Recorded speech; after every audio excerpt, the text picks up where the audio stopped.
Who came to an end in 1985. It made front-page news and led to sustained protest by the programme's many supporters. This year it came back with a new Doctor, and tomorrow it celebrates its 24th birthday. But it seems that some of its fans are still not happy.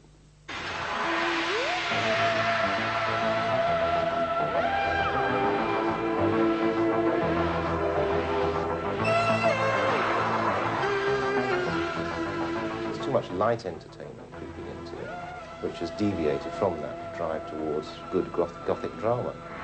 The last 8 or 9 years have seen a very, very steep decline in the quality of the show. And it's become a sort of mockery pantomime version of its former self. Oh, don't underestimate her. She's a brilliant but sterile mind. There's not one spark of decency in her. I'm overwhelmed. Oh, Such superior diagnostic talents. it's my 40. Well, then it's a pity they can't be concentrated on the machine. Press attention has focused on the new Doctor, Sylvester McCoy, but the programme's critics feel the problem goes deeper. It's lost that which it once had very tangibly, and that is the ability to be, for the small screen, what Hammer Films were doing at their peak, for the widescreen. If you like, it's lost the ability to terrify, not terrify perhaps, but frighten children in a non-horrific way. So, you are a Time Lord. I renounce the Society of Time Lords. Now I'm simply a traveler. In time and space. In time and space. John Nathan Turner, the producer of Doctor Who, declined to appear on this programme, but in September he answered his critics on Open Air. I think that quite often the memory cheats. I think that everybody who's ever watched the series has an era that is their favourite, whether it's the Patrick Troughton era or even the William Hartnell era. And I think that in a way, maybe 20 years later or 15 years later, I think the appreciation of it in retrospect is perhaps a little cloudy. Because at the same time, the viewers are aging. I'm not being nostalgic at all, because being familiar with the old shows and comparing them, I think you can see that the first 4 Doctors, William Hartnell, Patrick Troughton, John Pertwee and Tom Baker, they all had a wonderful eccentric charisma, and they had a standard of quality running through all their shows. This works remarkably quickly, doesn't it? Am I to pour some more? No, thank you, Molly, but you can tell me what the date is. The date? But what is it about Doctor Who that leads to such impassioned debate? Firstly, science fiction is a very popular genre within a literary mode. Secondly, Doctor Who is the only long-running science fiction series on television, so it's always going to have a strong bedrock of fans. But it's also a quite unique format in that it is almost formatless. I mean, apart from the fact that it has the TARDIS and the fact that it has the Doctor, it's possible within that particular structure to produce almost anything. They can produce adventure series, they can produce historical romances, they can produce gothic horror, they can produce comedies, they can produce almost anything, if you like, and the Doctor can transmute into almost anything or anybody. And therefore, it has a sort of winning format in the way that perhaps a soap doesn't. I first got interested in Doctor Who when I was about 9 years old. I was sitting there in the lounge of my parents' old house, and they said there was a new programme. I remember looking in the paper, and we thought we'd all sit down and watch it, and from the opening title sequence, I remember being riveted. There's only one way in and out of this yard. I should be here when you get back. I want to see your faces when you try to explain away your behaviour to a policeman. Nevertheless, we're going to find one. Come on, Barbara. What are you doing out there? She is in there. Close the door, please. But, Barbara, what you doing?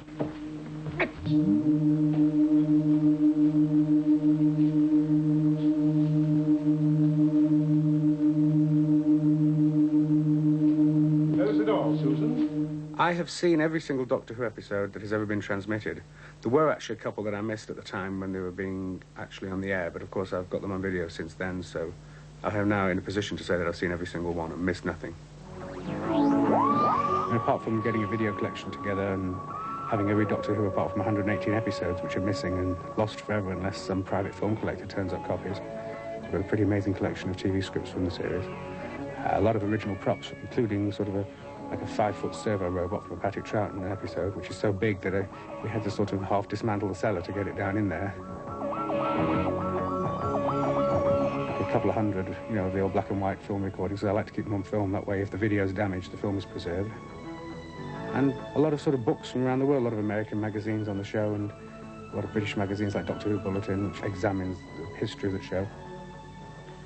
The central essence of the Doctor's character is a kind of weird eccentric with a great love of humanity and of civilizations and of a sense of fair play and justice. A general sort of cosmic magician with sort of magical qualities.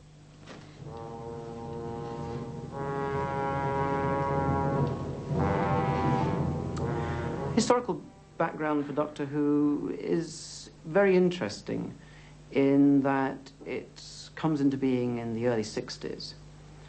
And it comes into being at a time when there is the new drive towards scientific understanding, the space race between America and the Soviet Union. But there certainly seem to be connections with the Eagle comic of the 50s. And Doctor Who would seem to take over fairly directly from that sort of comic. At the same time, it's more complicated than that. There are certain traditions that they share. They share a tradition of, on the one hand, that's sort of new scientificism. On the other hand, they also share a certain moralism.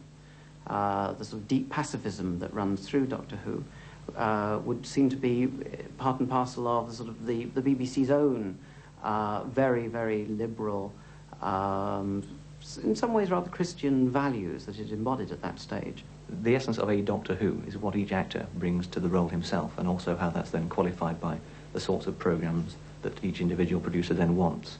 As well as that, the performance has to have a credibility, because one of Doctor Who's strengths has been a sort of liberal moral passion. William Hartnell brought to the programme a sort of grandfather figure, and he was also a teacher. And what the BBC were looking for at the time, it seemed, was something which would encourage children to take a more positive attitude to learning. Patrick Troughton brought more whimsy to the programme. He didn't want to play himself, and in that respect what he did was he produced a performance, and it was much more comedic. He was much more of a dotty uncle to Hartnell's rather grumpy grandfather figure. John Pertwee had a fascination as John Pertwee the actor with high technology in the form of a variety of different types of transport. He was much more the James Bond type figure. Tom Baker was a much quieter performance. You'd think about what Pertwee was going to do next. You'd think of what Baker was going to think about next, how he would think his way out of a situation. He was much more of a student, rebellious type figure, manifested in his sort of bohemian attire. Peter Davison was a way of making the Doctor very different to Baker, who'd been in the programme for so very long. The way he did this was to make the Doctor more vulnerable. But at the same time, it was difficult, I think, to perceive the Doctor as being somebody who could possess so much knowledge and experience, and someone who appeared so young.